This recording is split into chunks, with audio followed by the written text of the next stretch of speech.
दोस्तों नमस्कार। दोस्तों अभी आपका एग्ज़ाम है लगभग 2-3 दिन के बाद जो आपका दिल्ली हाई कोर्ट का एग्ज़ाम है आने वाला है, उसके रोल नंबर भी आ चुके हैं जैसा कि आप जानते होंगे।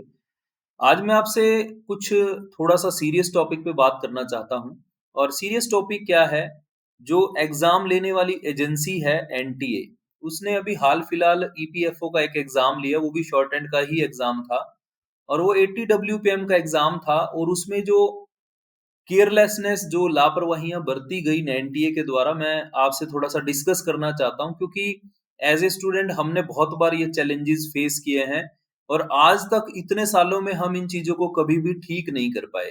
क्योंकि एज़ ए स्टूडेंट हम क्या कर सकते हैं? एजिटेशन कर सकते हैं, थोड़ा-सा विरोध कर सकते हैं, पेपर छोड़ के जा सकते हैं, ईमेल कर सकते हैं या फिर कभी वहाँ की जो मैनेजमेंट है उससे बात करने की कोशिश कर सकते हैं, यही सब चीज़ें कर सकते हैं, इससे ज़्यादा एज़ ए स्टूडेंट मुझे नहीं लगता कि हम बहुत ज़्यादा कुछ कर पाते हैं और कोई बहुत बड़ा बदलाव इतने सालों में क्योंकि ये आज की बात नहीं है, ये कई सालों से यही चीज़ें चलती आ रही हैं। तो ईपीएफओ के एग्ज़ाम में क्या हुआ कि 80 डब्ल्यूपीएम के एग्ज़ाम को 90, 95, 100 तक डिक्टेशन दी गई। ऐसा नहीं है कि वो फ्लक्चुएशन सिर्फ फ्लक्चुएशन थी, वहाँ पे स्पीड ही यही चल रही थी।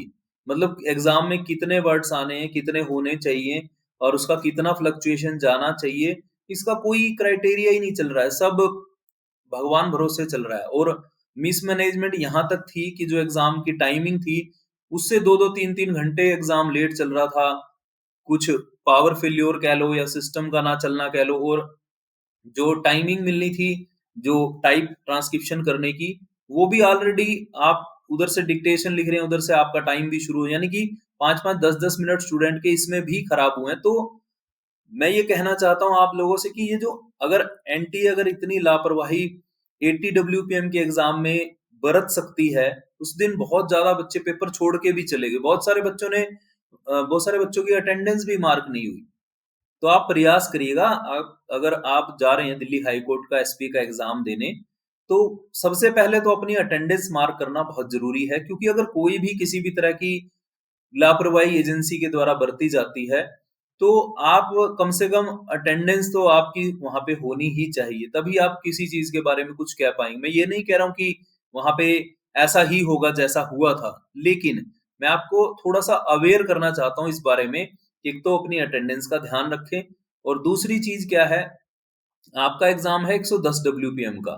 ठीक है, फ्लक्चुएशन 110, 115, 120 तक जा भी सकती है और आपकी तैयारी भी 110-20 तक आपने की होगी नो डाउट। लेकिन अगर आपको कहीं भी किसी भी तरह का मिसमैनेजमेंट लगता है, एक जो थोड़ी-सी कमी हम स्टूडेंट्स के लेवल पे पाई जाती है वो क्या है कि हम कभी भी इकट्ठे होके कभी चलने का प्रयास नहीं करते हैं।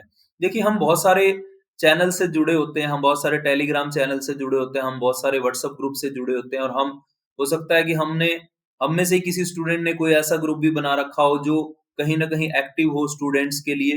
तो ये बहुत सारी अच्छी एक्टिविटीज़ हैं जहाँ भी आप शामिल हैं।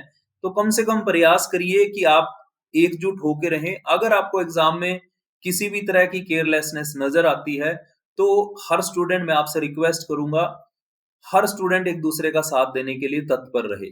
बहुत बारी हम ये सोचते हैं कि मेरे से तो ठीक लिखी गई है या फिर मेरे बोलने से क्या हो जाएगा अगर मैं ही बोल दूँगा मेरा पेपर ना कैंसल हो जाए।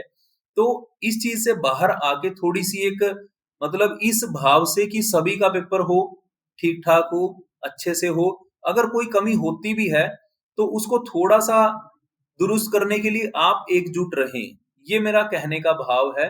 किसी को किसी भी तरह की समस्या नहीं आनी चाहिए क्योंकि ये बहुत मतलब फील होता है स्टूडेंट्स के लिए कि कोई स्टूडेंट, मैंने देखा है स्टूडेंट इस एग्जाम के लिए स्टूडेंट्स फ्लाइट बुक करके कोई बॉम्बे से आ रहा है, कोई ट्रेन बुक करके बिहार से आ रहा है, कोई कहीं से आ रहा है, कोई कहीं से आ रहा है। बहुत बहुत ज्यादा सोचने की बात है। इतने मतलब हजारों हजारों किलोमीटर, सैकड़ों सैकड़ों किलोमीटर से हम जर्नी करके इस एग्जाम को देने के लिए आ रहे हैं और हमारा एग्जाम इस तरह से लिया जा रहा है जो कि अभी रिसेंट इंसिडेंट है। आप अभी आपको सुनने में भी आया होगा, कहीं न कहीं आपने इस तरह का कोई वीडियो भी देखा होगा ज़रूर।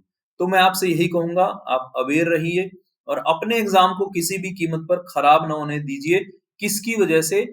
एजेंसी की वजह से। आपकी कोई लैकिंग है, आपकी कोई कमी है, आप अच्छा नहीं कर पाए, that is a separate matter. आपकी अच्छी तैयारी है, और आप अच्छा करना चाहते हैं, आपने एक टारगेट बनाया कि मुझे ये पोस्ट चाहिए, फिर भी अगर आपका एग्जाम जो है वो अच्छे से नहीं कंडक्ट हो रहा है, तो आपको थोड़ा-सा जागरूक होना चाहिए और थोड़ा-सा मिलके सभी स्टूडेंट को एकजुट होके कभी भी एक दूसरे के लिए मतलब आगे आने से कभी भी कदम पीछे ना हटाएँ। तो मेरी यही आपसे, क्योंकि एज़ ए स्टूडेंट जब हम इन चीज़ों को फ़ील करते थे, बहुत बार ऐसे इंसिडेंट हुए।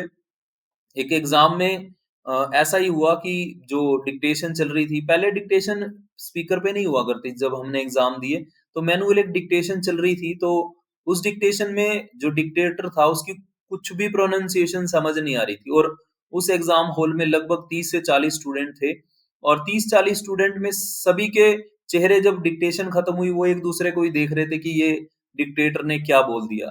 लेकिन किसी की भी हिम्मत नहीं हुई कि वहाँ पे खड़ा होके उस चीज़ को कह दे कि हाँ, ये डिक्टेशन हमें समझ नहीं आई है, बिल्कुल भी आपने जो बोलने का तरीका है, आपने बिल्कुल भी सही नहीं अडॉप्ट किया है।